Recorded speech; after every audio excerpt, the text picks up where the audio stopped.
జనగొంతుకు స్వాగతం. నేను మీ అనిల్ దేశాయ్. మిత్రులారా,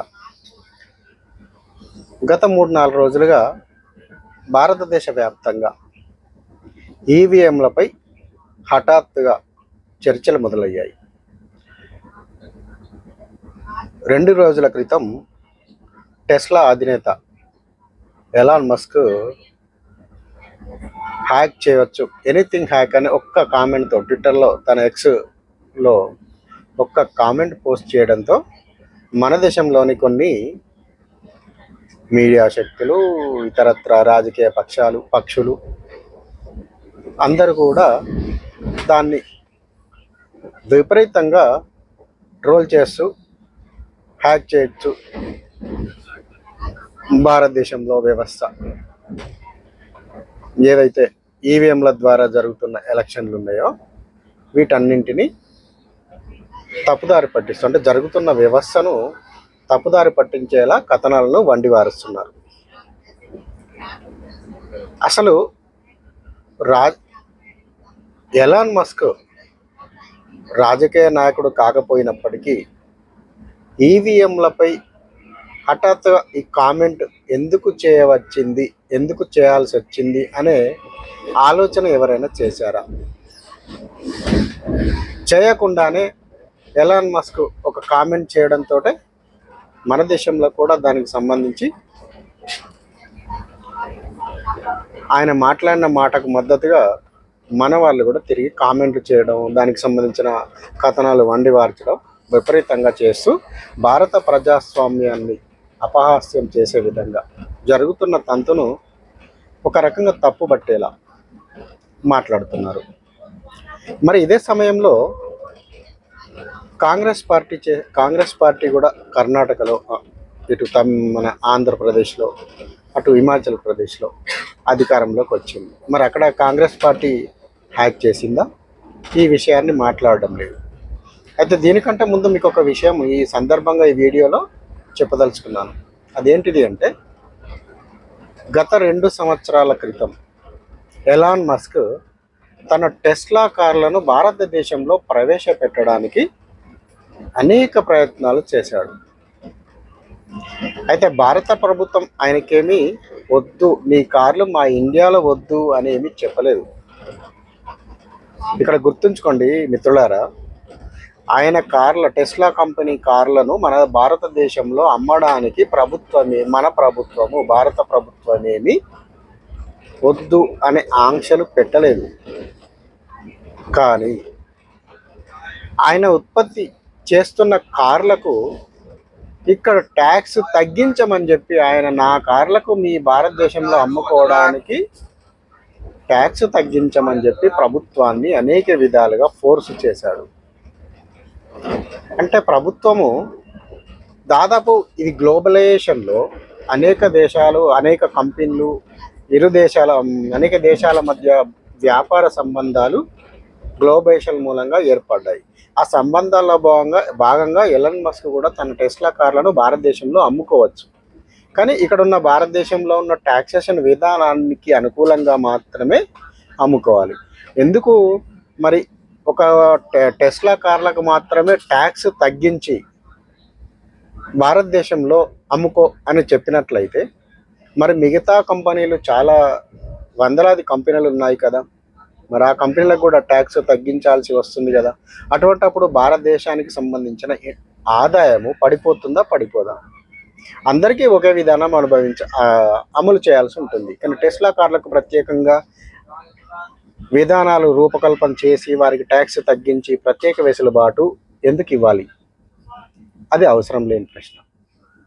సరే, ఈ సమయంలో పోనీ ఎలాన్ మస్క్ యొక్క టెస్లా కంపెనీ కార్లు ఏమైనా అత్యంత చవకైనయా? కాదు. ఎందుకంటే ఆయన ఉత్పత్తి చేసే కార్లు అత్యంత ఖరీదైన కార్లు. దాదాపు $40,000 నుంచి $120,000 వరకు ఆయన కార్లు ఉంటాయి. అంటే మన భారతదేశ రూపాయల్లో లెక్క కట్టాలంటే దాదాపు 40 లక్షల రూపాయల నుంచి కోటిన్నర వరకు ఆయన కార్లు ధరలు పలుకుతాయి. ఈ కార్లను భారతదేశంలో వినియోగించుకునే వారి శాతం ఎంత ఉంటుంది? మహా అంటే 1%, 2%. అంటే కార్ల వినియోగంలో దాదాపు ఉన్న కార్ల వినియోగంలో అంతటి కార్లు వినియోగించే వారి సంఖ్య 1% ఉండొచ్చు. ఈ 1% ప్రజలు వినియోగించుకునే కార్ల కోసము, అంటే మిగతా అన్ని రకాల ప్రజలు ఉపయోగించుకునే కార్లకు ట్యాక్సెస్ తగ్గించి భారతదేశపు యొక్క ఆదాయాన్ని పడగొట్టుకుంటుందా మన భారతదేశం? అది విదేశీయుల వ్యాపారం కోసం మన దేశపు ఆదాయాన్ని పడగొట్టుకుంటుందా? ఇది మొదట ఆలోచించాల్సిన విషయం. తను అనేక ప్రయత్నాలు చేశాడు, ఒక రకంగా ప్రభుత్వాన్ని విమర్శించాడు. అప్పుడు ఇక్కడ భారతదేశంలో అనేక ట్యాక్సులు విపరీతంగా వేస్తున్నారని కామెంట్లు చేయడం జరిగింది. అదేవిధంగా నేను మీ ఇండియాకు రానుపోమ్మని కూడా ఒక ట్వీట్ చేశాడు, గుర్తుంచుకోండి. అంటే ఆయన రమ్మని మనమేమి పిలవలేదు బొట్టు పెట్టి. నీ ఇష్టము, నీ కంపెనీ, నీ వ్యాపారము చేసుకుంటే భారతదేశంలో చేసుకో. ఇక్కడున్న చట్టాలకు అనుకూలంగా, ఇక్కడున్న వ్యవస్థలకు అనుకూలంగా నీ వ్యాపారాన్ని కొనసాగించుకోమని చెప్పి గ్లోబలైజేషన్లో భాగంగా మన ప్రభుత్వం కూడా చెబుతుంది, అదే చేసింది. కానీ దానికి విరుద్ధంగా ఆయన వ్యవహారం జరిగింది. అదేవిధంగా ట్విట్టర్లో కూడా అనేక ఆంక్షలు మన ప్రభుత్వం గత సంవత్సరం ట్విట్టర్ మూలంగా కొన్ని అంటే ఏదైతే ప్రభుత్వ వ్యతిరేక కార్యక్రమాలకు సంబంధించి ఇతరత్ర సంజాయిషి చెప్పుకునే సమస్యల గురించి, కొన్ని చూపకూడని ఇష్యూల గురించి, పబ్లిక్ చేయకూడని కొన్ని అంశాల గురించి ట్విట్టర్ను కంట్రోల్ చేయవలసిందిగా మన భారత ప్రభుత్వం ఎక్స్ను హెచ్చరించింది. దానికి ఒక నోటీస్ కూడా మన ప్రభుత్వం తరఫున వెళ్ళడం జరిగింది. దానికి ఆయన కూడా మండిపడ్డారు. నా ఇష్టం, నేను నా ఎక్స్ను నా ఇష్టం ఉన్నట్లుగా నడుపుకుంటానంటూ మాట్లాడడం కూడా జరిగింది. ఇప్పుడు మీరు ఒకసారి ఆలోచించండి, భారతదేశంలో ఈవీఎంలు హ్యాక్ చేయొచ్చు అనే అగ్గిపుల్లను అంటించడానికి ఎలాన్ మస్క్, అంటే ఒకవైపు తన వెనుక జరుగుతున్న బ్యాక్గ్రౌండ్ ఇదివరకు చేసిన అంశాల మూలంగా, భారతదేశంలో తనకు ఎదురవుతున్న అనుభవాల మూలంగా ఈ ఈవీఎం అనే అంశాన్ని తను ఎత్తుకున్నాడా లేదా అనేది మనకు అర్థమవుతుందా లేదా? ఇప్పుడే మీరే ఆలోచించండి. సరే, కానీ మన వాళ్ళు కూడా సరైన పద్ధతిలో, సరైన విధానాల్లో ఆలోచన చేయాలి. అమెరికా లాంటి దేశాల్లో కూడా లేదు అంటే లేకపోయి ఉండొచ్చు. భారతదేశంలో ఈవీఎం సిస్టమ్ తీసుకొచ్చిందే కాంగ్రెస్ పార్టీ తీసుకొచ్చిన ఈవీఎంను బీజేపీ వాళ్ళు హ్యాక్ చేసి ప్రభుత్వాన్ని ఏర్పరుస్తారని చెప్పి అనడం ఎంతవరకు కరెక్టు? నువ్వు కూడా మరి అట్లంటే ఈవీఎంలు హ్యాక్ చేసే కాంగ్రెస్ పార్టీ దేశంలో 2014లో 42 స్థానాల నుంచి 2024 వచ్చేసరికి 99 స్థానాలకు పోయిందా? మరి ఆంధ్రప్రదేశ్లో ఈవీఎంలు హ్యాక్ చేసే చంద్రబాబు నాయుడు ప్రభుత్వాన్ని ఏర్పాటు చేశారా? మన తెలంగాణలో ఈవీఎంలను హ్యాక్ చేసే కాంగ్రెస్ పార్టీ అధికారంలోకి వచ్చిందా? ఈవీఎంలను హ్యాక్ చేసే తమిళనాడులో డిఎంకే ప్రభుత్వం నడుపుతోందా? అటు బెంగాల్లో కూడా ఈవీఎంలను హ్యాక్ చేసే మరి అన్ని అత్యధిక సీట్లను నడుపుతూ మమతా బెనర్జీ అధికారంలోకి రాగలుగుతుందా? అసలు కనుమరుగైపోతుందన్న సమాజ్వాదీ పార్టీ అఖిలేష్ యాదవ్ మొన్న దాదాపు 42 సీట్లను ఉత్తరప్రదేశ్లో గెలుచుకోవడం జరిగింది. అంటే ఈవీఎంలను హ్యాక్ చేసే తను 42 సీట్లను ఉత్తరప్రదేశ్లో, బీజేపీ కంచుకోటగా మారిన ఉత్తరప్రదేశ్ను 42 సీట్లు గెలుచుకోగలిగారా?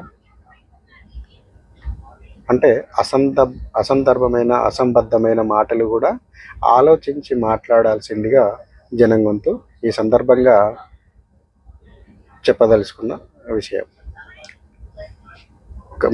మీకు ఈ కంటెంట్ కనుక నచ్చినట్లయితే జనం గొంతును లైక్ చేయండి, మీ బంధుమిత్రులందరికీ పరిచయం చేయండి.